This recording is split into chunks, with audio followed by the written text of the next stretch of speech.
Assalamualaikum warahmatullahi wabarakatuh.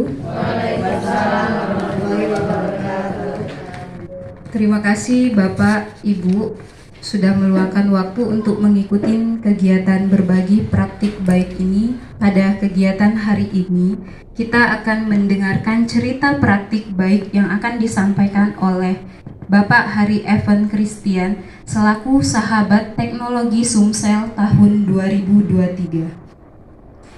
Adapun susunan acara: 1. Pembukaan, 2. Sambutan kepala sekolah, 3. Paparan, 4. Tanya jawab, 5. Penutup. Baiklah, kita masuk acara pembukaan.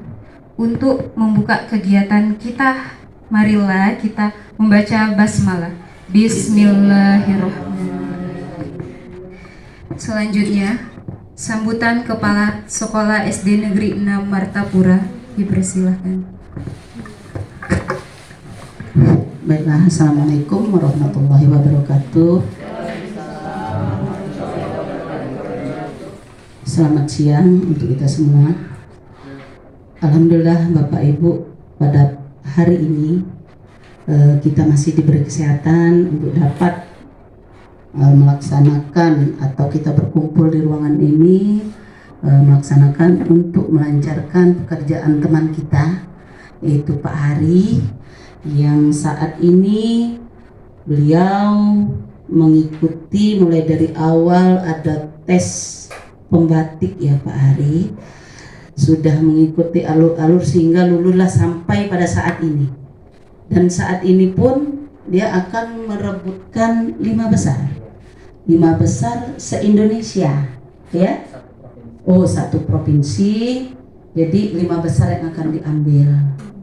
Setelah 5 besar ini nanti diambil 1 yang untuk lolos di Pembatik 2023. Jadi hari ini dia akan memberikan praktik baiknya. Setelah itu mungkin akan di-share ya, dan di hari Sabtu nanti juga itu penentuan ya, webinar.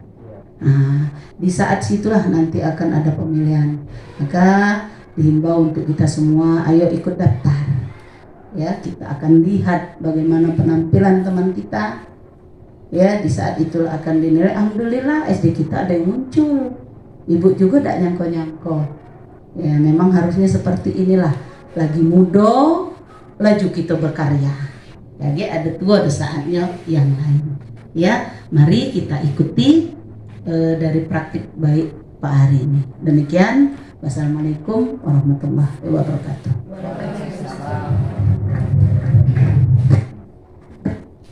Selanjutnya, paparan yang akan disampaikan oleh Pak Hari Evan Christian selaku sahabat teknologi Sumsel tahun 2023. Dipersilakan.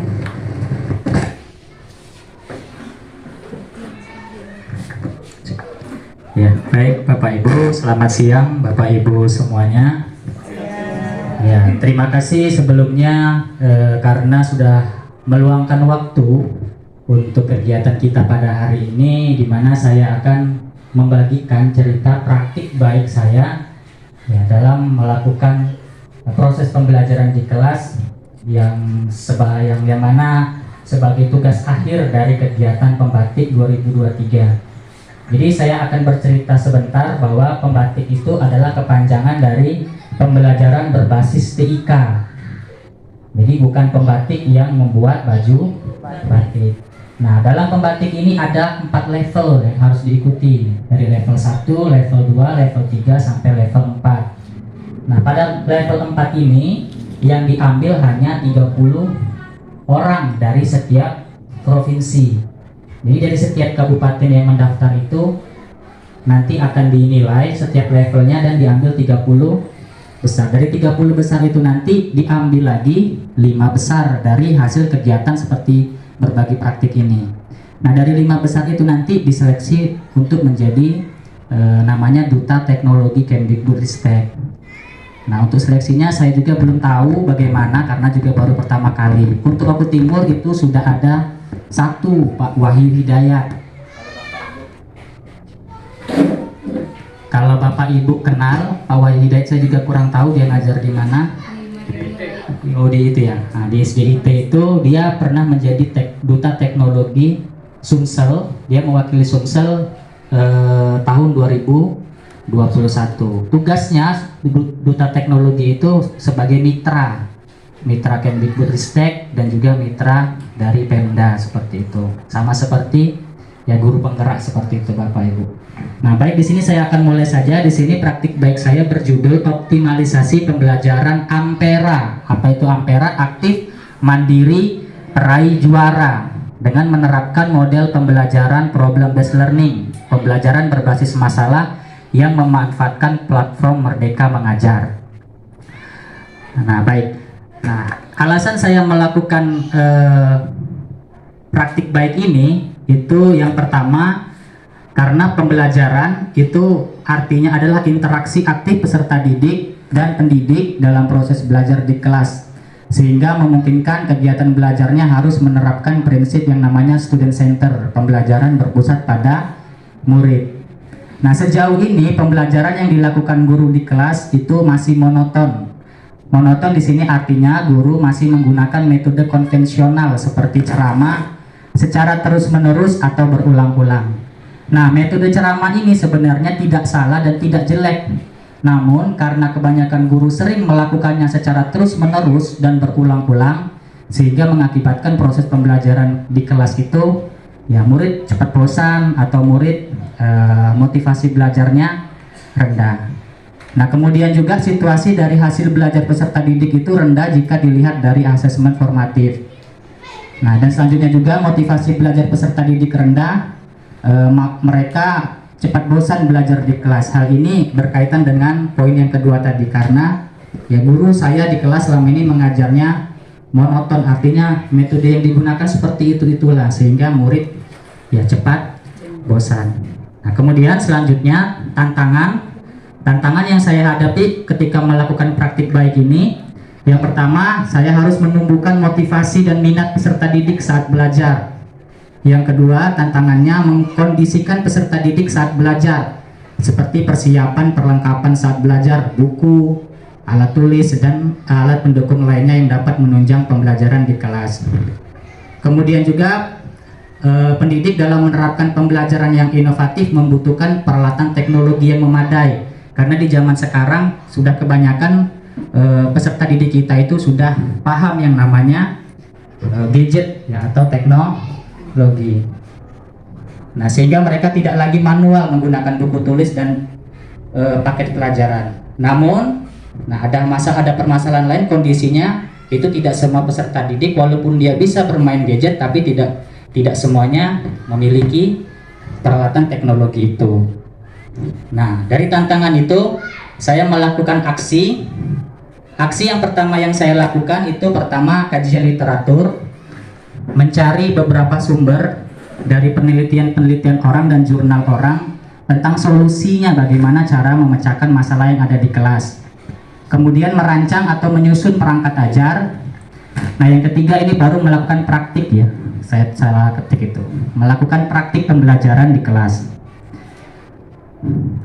Nah, pada langkah pertama saya melakukan kajian literatur. Kajian literatur berfungsi untuk menganalisis alternatif solusi dari tantangan yang ada. Jadi mencari solusi yang ada itu lewat jurnal-jurnal penelitian ilmiah yang ada di mana saja sebagai pedoman kita untuk memperbaiki pembelajaran di kelas. Nah, dari kajian literatur saya menetapkan untuk menggunakan model pembelajaran berbasis masalah atau bahasa Inggrisnya itu problem based learning sebagai model pembelajaran yang inovatif.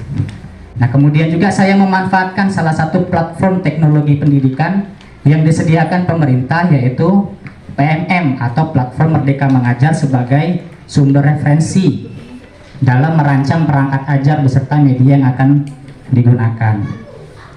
Setelah saya melakukan kajian literatur, sebelumnya di sini saya ingin berbagi bahwa sumber belajar digital yang disediakan pemerintah itu yang bisa diakses oleh guru itu ada ini 3.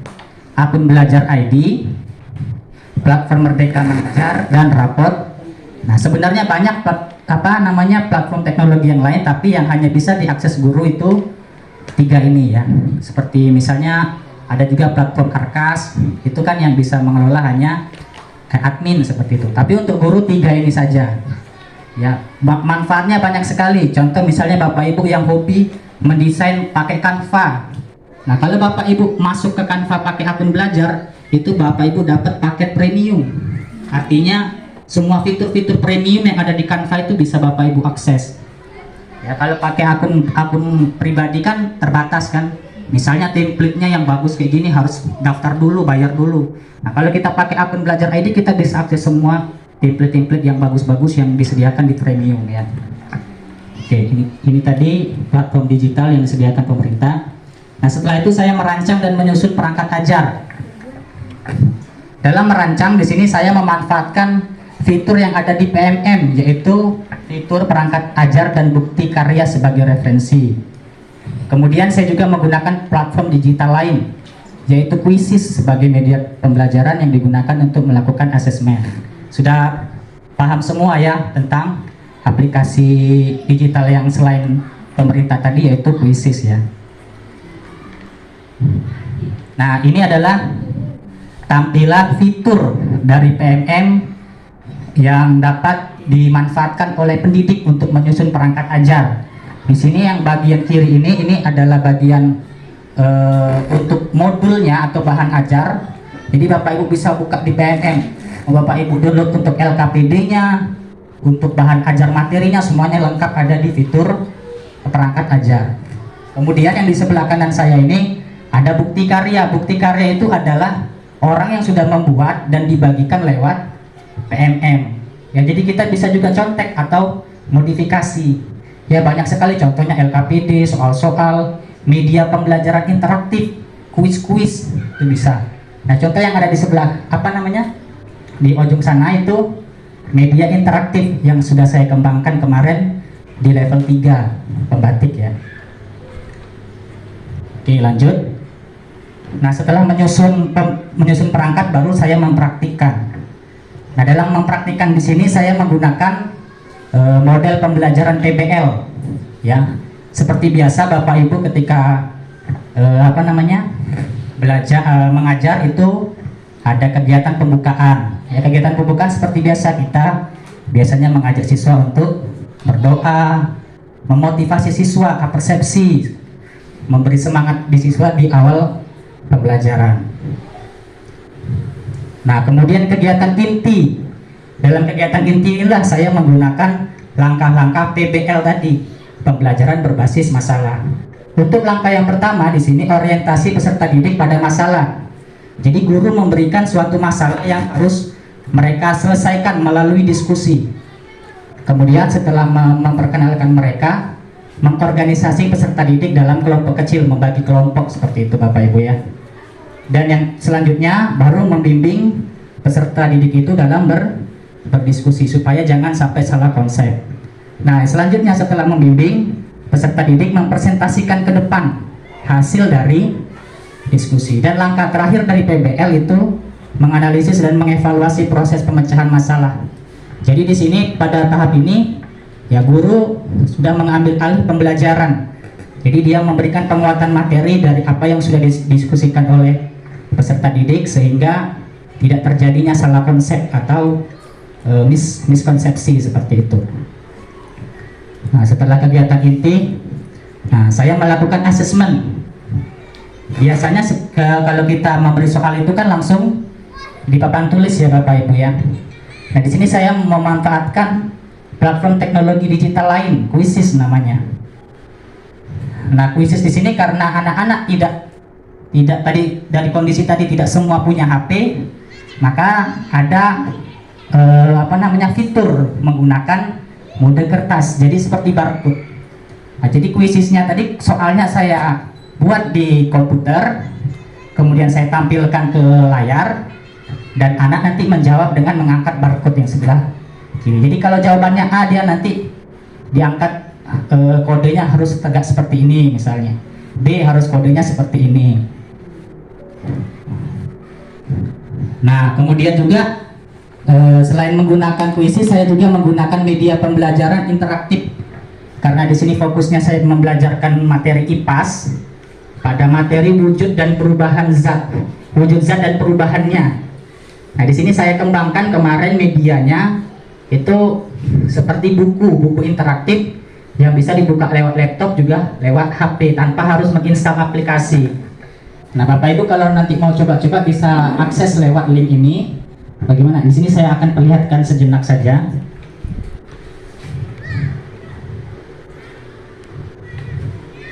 Nah, ini media ini tadi sudah saya upload di bukti karya di PMM. Jadi bisa dimanfaatkan oleh Bapak Ibu guru atau Bapak Ibu guru yang lain yang bisa mengambil atau memodifikasi media yang akan digunakan di kelas. Dan saya juga menyusun ini juga berdasarkan dari media yang dibuat oleh orang lain di PMM ini itu. Nah, ini adalah tampilan untuk medianya. Nah, jadi dia seperti buku interaktif dan bisa diklik-klik. Ini ada judulnya, ada uraian materinya ada video pembelajaran yang saya buat sendiri, hanya pakai suara Bapak Ibu, yang buatnya lewat Canva. Salam sehat dan bahagia untuk kita semua. Di alam semesta. Nah, ini penjelasan materinya Bapak Ibu ya. Kemudian ada latihan yang ya bisa mungkin membuat peserta didik itu tertarik untuk ikut. Ya, ini saya reload dulu. Jadi dia nanti bisa memasangkan benda-benda mana saja yang termasuk zat padat, zat cair dan zat gas. Nanti tinggal ditarik drag and drop ya. Nah, ini tadi sudah contohnya sudah saya ini ya. Oke, ini juga sama. Nah, nanti dia tunggu dulu Bapak Ibu ya.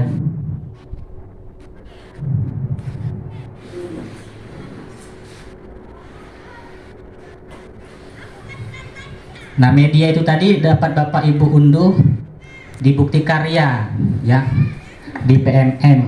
Dan tidak hanya ini saja, bisa banyak media-media pembelajaran interaktif lain yang bisa Bapak Ibu adopsi.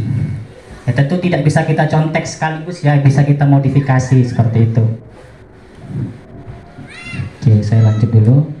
Nah, dampak atau hasilnya setelah saya melakukan praktik itu, yang pertama ternyata praktik itu memberikan manfaat yang baik dan dampak yang positif bagi peserta didik. Respon peserta didik juga baik saat proses belajar.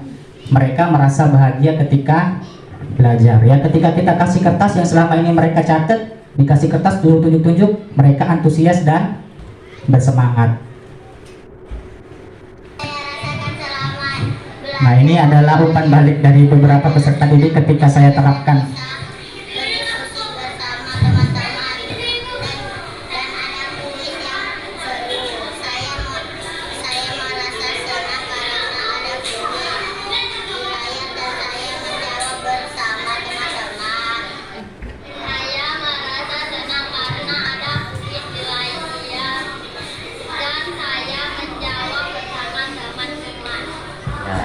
Anak-anak polos Bapak Ibu ya, tidak teratur bangsanya.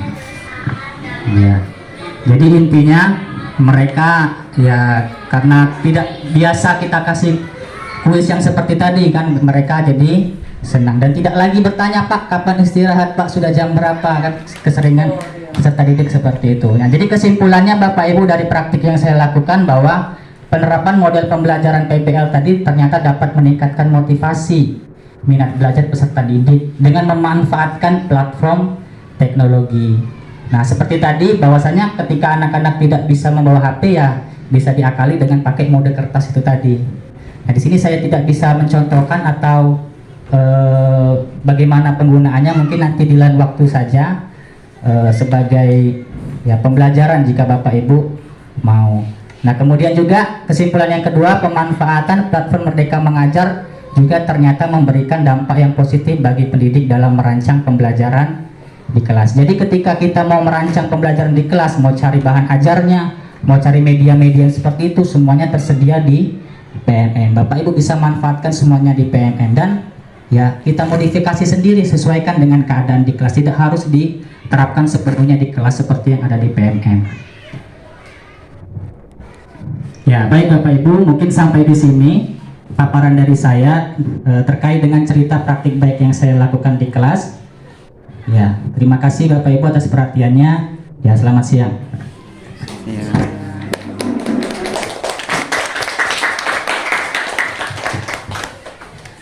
Acara selanjutnya yaitu sesi tanya jawab untuk Bapak Ibu semuanya. Apabila belum jelas atau ada yang ingin ditanyakan, dipersilahkan. Ya Bapak Ibu, jika ada yang mau ditanyakan terkait dari paparan tadi boleh.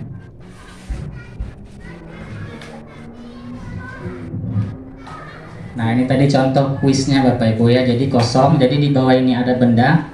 Benda-benda ini ya kalau kita di kertas mungkin anak-anak sudah bisa ya. Wah, ini Pak meja itu zat padat, susu zat cair. Tapi ketika kita adakan permainan seperti ini, anak-anak bisa mencobanya. Coba kita taruh ke sini seperti itu. Nah, ini kalau dia bentuk asap kita masukkan zat padat kan nanti pasti salah. Misalnya, gimana kelihatan itunya apa namanya keterangan salah.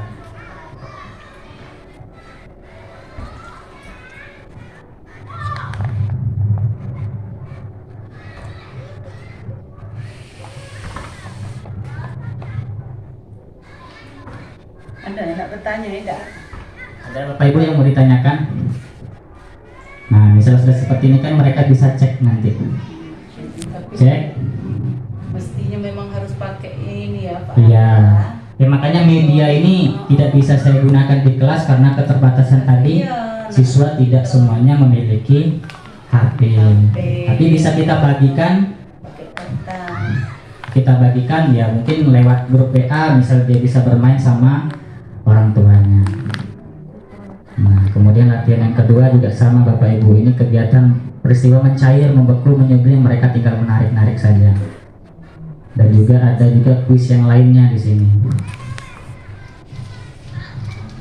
Ya Bapak Ibu, jika ada yang ingin ditanyakan boleh terkait dengan ini. Ada. Tidak ada. Tidak ada. Oke, sudah jelas Bapak Ibu ya. Ya boleh. Boleh. Masalah yang rapat pendidik itu lah. Ra- Masalah? Rapat berdiri. Oh yang ini tadi. Oke. Oke, baik Bapak Ibu. Tentang platform teknologi yang dibuat oleh Kemdikbud itu tadi kan sudah saya jelaskan. Yang bisa diakses oleh guru itu 3 ini. Tapi sebenarnya bukan 3, banyak. Ada RKAS, ada BOS, apa namanya BOSIPL, apalah itu. Cuman yang diberi akses untuk guru itu 3 ini. Untuk akun belajar seperti saya katakan tadi, pemanfaatannya banyak. Contohnya kalau Bapak Ibu mendesain pakai Canva tadi. Terus yang kedua, kalau Bapak Ibu mau menyimpan pakai Google Drive, itu ukurannya 100 GB. Jadi kalau Bapak Ibu HP-nya penuh, bisa disimpan di Google Drive. Ya, kalau dia akun biasa pribadi kan cuma 15 GB yang disediakan Google. Kalau dia pakai akun belajar ini sampai 100 GB. Dan juga bisa mengakses ke semua fitur-fitur yang ada di Google seperti itu Bapak Ibu. Dan fitur-fitur premiumnya maksudnya Bapak Ibu ya. Nah, kemudian yang PNM sudah jelas, dan yang rapot pendidikan itu berisi tentang hasil dari proses yang terjadi di sekolah Bapak Ibu. Jadi di rapot pendidikan itu sama saja seperti kayak kita ngajar di kelas kan ada namanya rapot peserta didik. Berarti selama mereka belajar di sekolah. Nah, rapot pendidikan, rapot sekolah ini berarti selama sekolah itu menjalankan operasionalnya sebagai lembaga pendidikan. Nah, isinya Bapak Ibu ini Bapak Ibu nanti bisa akses sendiri ya. Jadi sekolah itu misalnya bagaimana kemampuan literasinya, bagaimana kemampuan numerasinya, bagaimana PTK-nya, pendidik dan tenaga pendidikannya, apakah sudah layak. Nah, semuanya itu bisa dilihat di rapot. Dan bagaimana suasana di sekolahnya, suasana iklim keamanannya, apakah murid-muridnya terasa nyaman belajar di sekolah, apakah murid-muridnya terasa bahagia ketika belajar di sekolah. Dan semua itu didapat berdasarkan hasil yang dilaksanakan asesmen nasional itu Bapak Ibu. Jadi asesmen nasional, murid mengerjakan namanya AKM tadi, asesmen kompetensi minimum, guru menyelesaikan mengisi yang seperti kita pernah lakukan Surinjar itu. Dari hasil itulah nanti tampilnya di rapot pendidikan. Bagaimana sih rapotnya sekolah ini? Nah, dan setiap sekolah itu beda-beda nilainya. Ada yang merah, ada yang ini. Ya, nah kita sebagai guru yang ada di SD 6 ini tentu ya tidak ingin rapot sekolah kita itu ada merah. Nah, makanya di rapot tadi kan banyak indikator-indikatornya ya.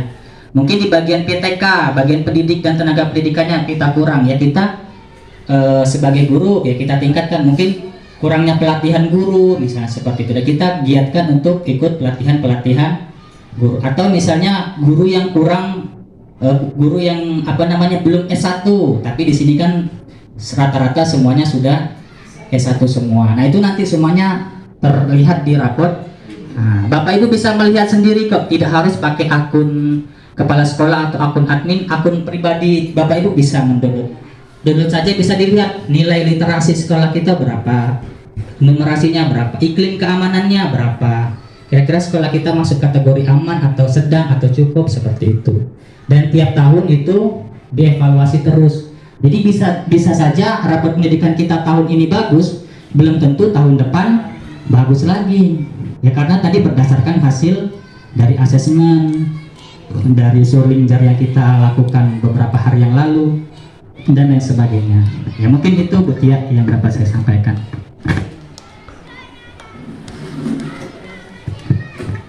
Terima kasih Pak. Pak Ari, coba Ya, ada yang mau ditanyakan? ketika kita mau menggunakan fitur Canva atau kayak Google Drive, itu kan kalau kita menggunakan akun belajar kan kita bisa lebih luas Pak ya. Ya. Nah, itu caranya gimana Kak? Misalnya kita mau pakai Google Drive. Oke. Gimana? Ini bisa saya contohkan langsung Bapak Ibu ya. Nah, ini Google. Nah, kita bisa langsung saja google.com atau Google seperti ini Bapak Ibu ketik. Di sini kan sudah ada akun yang masuk. Nah, di sini foto saya ini masih pakai akun pribadi yang @gmail.com. Nah, ketika saya ini saya lihat perbedaannya dulu. Nah, kita bisa klik di tombol ini ya Bapak Ibu ya untuk pergi ke semua fitur-fitur yang ada di Google. Ya, ini ya. Nah, ketika saya ke Google Drive, nah penyimpanannya di sini. Di sini karena saya kemarin daftar premium Bapak Ibu pakai akun ini, maka tersedia 2 tera Bapak Ibu. Kalau dia yang basic biasa itu cuma 15 giga Bapak Ibu. Ya, nah kalau kita pakai ini karena saya kemarin daftarkan akun saya ini ke pakai paket premium karena untuk keperluan Google Meet. Jadi saya dapat fasilitas 2 tera. Tapi kalau kita pakai akun biasa, nah misalnya ini punya Pak Trino Junaidi misalnya, saya contohkan Bapak Ibu ya. Nah, dia cuma dapat 15 giga Bapak Ibu. Jadi kalau file-file semua yang Bapak Ibu simpan di laptop atau di HP mau dipindahkan ke sini ya kapasitasnya muatnya cuma 15 giga. Tapi kalau kita pakai akun belajar ID, ini misalnya ini punya saya nih akun belajar ID. Nah, di sini saya dapat besar sekali 100 giga. Jadi semua file-file bisa saya arsipkan di sini semua tanpa harus takut kehilangan. Misalnya HP-nya nanti rusak apa-apa, jadi kita bisa akses semua. Nah, untuk fitur Canva tadi seperti ini Bapak Ibu. Nah, ini ya Bapak Ibu ya. Yang biasa main Canva pasti sudah bisa paham. Nah, di sini ada keterangan SD Negeri 6 Martapura. Saya menggunakan akun belajar dan semua fitur-fiturnya itu premium terbuka semua di sini Bapak Ibu. Jadi misalnya kita buat proyek nih, misalnya buat desain atau kita langsung ya misalnya apa, misalnya presentasi misalnya Bapak Ibu ya. Nah, di sini kan kita bisa lihat semua template-template yang ada di sini. Kalau dia akun basic itu sedikit dapat template-nya, tapi kalau dia akun premium terbuka semua. Nah, akun belajar ini sudah termasuk ke dalam paket premium. Jadi kita bisa pilih desain yang paling bagus sekalipun. Misalnya ini saya pilih, tinggal saya klik. Nah, saya pilih misalnya. Nah, di sini udah tinggal diedit apa judulnya misalnya. Nah, buat banner juga sama seperti itu. Jadi kita bisa manfaatkan akun belajar ID untuk segala keperluan kita. Mungkin itu Bu Nur Aini. Ya, Nur Aini. Bu Aini. Nur ini sama. Gimana Bu Sabta? Cara menambahkan foto Pak. Oh, cara menambahkan foto. Oke, baik. Di Canva lagi. Ya. Sebenarnya ini kita bukan berbagi untuk ini membuat ini, tapi tidak apa-apa Bapak Ibu. Karena tidak masuk penilaian kalau tadi.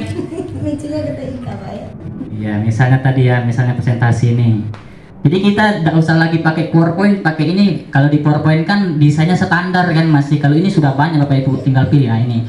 Kalau untuk menambahkan foto, Bapak Ibu bisa fitur unggahan ini. Nah, unggahan. Nah, pilih unggah file atau langsung saja misalnya ambil foto di mana misalnya. Di copy misalnya ini. Misalnya ini gambar di copy, langsung kopikan aja, langsung pastekan di sini nanti masuk ke sini. Jadi kalau dia sudah terdownload, kita misalnya ambil foto ini, nah sudah tinggal kita atur mau letaknya di mana, gitu Bapak Ibu. Nah, tinggal, iya bisa. Misalnya kita pilih desain yang ini tadi, nah, kita tambahin foto misalnya foto saya tadi ini. Nah, tinggal kita atur-atur saja Bapak Ibu desainnya. Nah, ininya kita ganti apa seperti itu. Iya, mungkin ada lagi Bapak Ibu yang ingin ditanyakan. Itulah artinya Kisto Galo-Galo ini harus belajar ngutak-ngutik ini, jangan main game, tapi mempelajari. Karena oh ini apa baru baca. Kalau tidak diutak-utik mah itu tidak akan bisa kita nih. Dan semua itu sebenarnya tersedia di BMM Bapak Ibu. Kalau males, bukan males ya, maksudnya sungkan lagi mau ngedit kata-katanya, ya Bapak Ibu tinggal cari aja di BMM. Bisa di bukti karya ini kan banyak eksplorasi ini, ketikkan saja apa PowerPoint seperti itu. Bisa ngambil di PMM itu kita ganti-ganti bayarnya. Ngambil itulah ada apa ganti. Tinggal diedit. Wah ini bagus nih misalnya untuk materi yang disampaikan di kelas, sudah ambil. Tinggal ganti apa misalnya, foto misalnya apa, atau misalnya ada bagian yang tidak mau dipakai, tidak usah dilaksanakan seperti itu. Ya, cukup Bapak Ibu. Tinggal kita bayar, tinggal galak dan buka rajin PMM itu. Ada galau di situ. Contoh-contoh pembelajaran segala macam.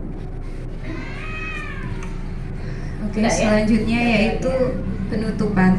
Untuk menutup acara pada hari ini, marilah kita bersama-sama mengucapkan hamdalah. Alhamdulillahirabbil alamin. Saya sebagai pembawa acara mengucapkan maaf apabila ada kata-kata yang kurang berkenan kepada Allah. Saya mohon ampun. Saya akhiri wabillahi taufiq walhidayah. Wassalamualaikum warahmatullahi wabarakatuh.